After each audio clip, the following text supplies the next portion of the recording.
After Nipsey Hussle's funeral, Melvin Foreman left Charleston White stranded in the 60s neighborhood, which felt like something out of a training day. Charleston had been riding in a Sprinter van with members of the 60s, heading back into their area. During the funeral, Foreman wasn't just sitting around. He was busy keeping an eye on things and ensuring Rand Washington was all right. Charleston found himself stuck in the 60s neighborhood with no way out.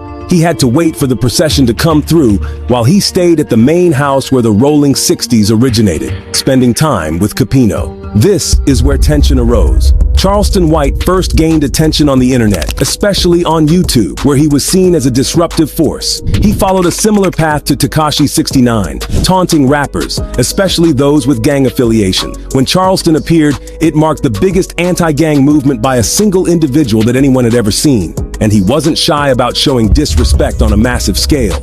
Charleston initially caused a stir online with his dismissive comments about the late Nipsey Hussle. However, what many people don't realize is that Charleston was once affiliated with the Rolling 60s himself. In the past, Charleston lived in Los Angeles, California, and even attended events at the Staples Center. His disdain for gang members and bottled-up aggression towards rappers who claimed gang affiliation seemed to stem from this period. As Charleston told it, during his time in Los Angeles, he became close friends with Melvin Foreman from the 8-Tray Gangster Crips and started building relationships with the older gang members. According to Charleston, he stopped associating with the 60s because they gave him the real reason why Nipsey Hussle was killed. He explained that tensions arose when Nipsey's family, including his brother Black Sam, decided to close down the Marathon store after Nipsey's death. This move angered some members of the Rolling 60s who felt that Nipsey was getting too big for the set. They were jealous because Nipsey was becoming more influential and connected than the rest of them. The big homies in the set were especially bitter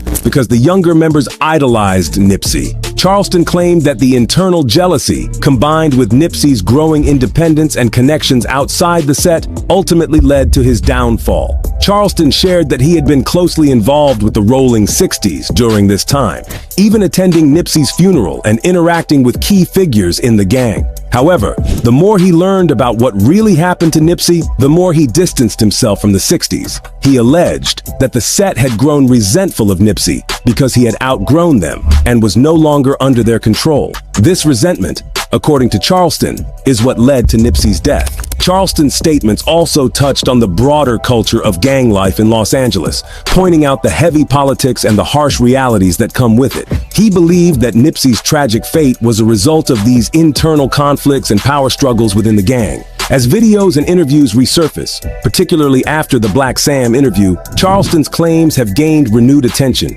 While he doesn't expect everyone to believe him just because he said it, Charleston wants to share what he's heard and let others decide for themselves. He highlighted that the jealousy and political power plays within the Rolling 60s were key factors in Nipsey's death, a tragedy that still resonates deeply with those who knew and loved him.